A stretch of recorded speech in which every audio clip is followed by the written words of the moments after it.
All right, the last part that I'm going to model is the simplified connector, which is this guy here.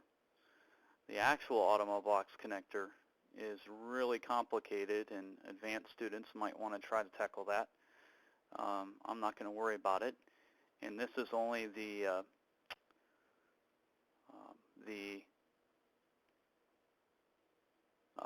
female part. The male part of the connectors that also would need to go into each side. We'd have to get measurements to build that. The way this is built is by using the mirror tool. There's a lot of dimensions on there, okay?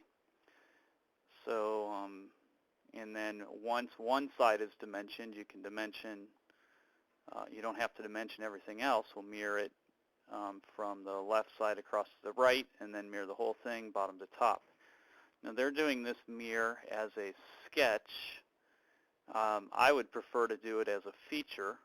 That would just be personal preference. So you'll see you would just start off by sketching the basic shape, and then go ahead and put all the dimensions in. And again, for the purposes of time, I'm going to show that already half completed. Then I would go ahead and extrude that. Oh, we got to figure out how far to extrude that.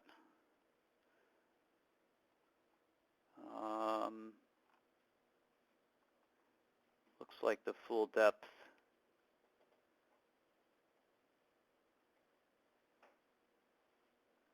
is about 1 inch deep. Okay.